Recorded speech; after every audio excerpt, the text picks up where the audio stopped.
സ്വർണവില 900 രൂപയോളം കൂടി, പൊന്ന് തിളച്ചുമറിയുന്നു. ഞെട്ടിച്ച് ഇന്നത്തെ പവന് വില, തിളങ്ങി വെള്ളിയും. കൊച്ചി കേരളത്തില് സ്വർണവില കുതിച്ചുയർന്നു. ഇന്ന് 900 രൂപയോളം ഒരു പവന് വർദ്ധിച്ചു. സമീപകാലത്ത് ഒരു ദിവസം മാത്രം ഇത്രയും തുക വർദ്ധിക്കുന്നത് ആദ്യമാണ്. ആഗോള വിപണിയില് സ്വർണത്തിന് തീവിലയാണ്. ഇതിന്റെ പ്രതിഫലനമാണ് കേരളത്തിലും കാണുന്നത്. ഇത്രയും വിലയിലേക്ക് സ്വർണം വളരെ വേഗമെത്തുമെന്ന് ജ്വല്ലറി വ്യാപാരികൾ പോലും പ്രതീക്ഷിച്ചിരുന്നില്ല. വില കുതിച്ചുയരുമ്പോൾ വ്യാപാരികളും ആശങ്കയിലാണ്. ആഭരണ വിൽപ്പന കുറയുമെന്നതാണ് കാരണം. അതേസമയം സ്വർണം ബാര് വിൽപ്പന നടക്കും. നിക്ഷേപമായി സ്വർണത്തെ കാണുന്നവര് മാത്രമാണ് ബാര് വാങ്ങുക.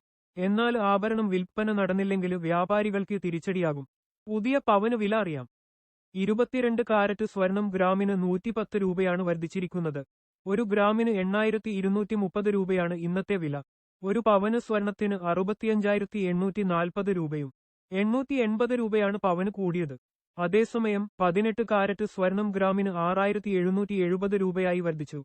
90 രൂപയാണ് വർദ്ധിച്ചത്. വെള്ളിയുടെ വിലയും ഇന്ന് കൂടി എന്നതാണ് എടുത്തുപറയേണ്ടത്. 110 രൂപയാണ് ഒരു ഗ്രാം വെള്ളിക്ക്. അന്തർദേശീയ വിപണിയില് സ്വർണവില വൻ കുതിപ്പാണ് നടത്തുന്നത്.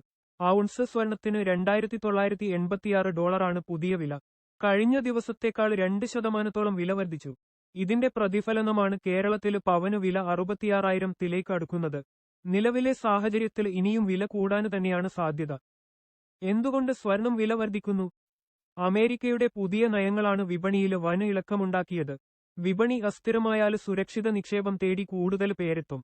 കൂട്ടത്തോടെ സ്വർണം വാങ്ങാൻ ആരംഭിക്കും. ഇതാണ് നിലവിലെ സ്ഥിതി. എല്ലാവരും സ്വർണം വാങ്ങുന്നതോടെ വില വർദ്ധിക്കും. ഓഹരി വിപണികൾ നഷ്ടത്തിൽ ഓടുന്നതാണ് മറ്റൊരു തിരിച്ചടി. ഓഹരി വിപണിയില് നഷ്ടം നേരിടുമ്പോൾ ആളുകൾ സ്വർണത്തിലേക്ക് തിരിയും.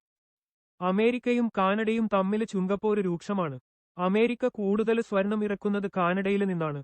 കാനഡയുടെ സ്വർണത്തിനും അമേരിക്ക ചുങ്കം കൂട്ടുമോ എന്ന ആശങ്ക ലോക വിപണിയിലുണ്ട്. ഇതും സ്വർണവില കയറാന് കാരണമാണ്.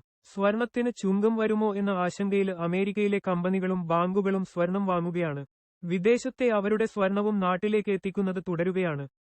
ആഗോളതലത്തിൽ എല്ലാ രാജ്യങ്ങളുടെ കേന്ദ്ര ബാങ്കുകളും സ്വർണം വാങ്ങിക്കൂട്ടുന്നുണ്ട്. വിപണിയിൽ സാമ്പത്തിക മാന്ദ്യം വരുമോ എന്ന ചോദ്യവും ശക്തമാണ്.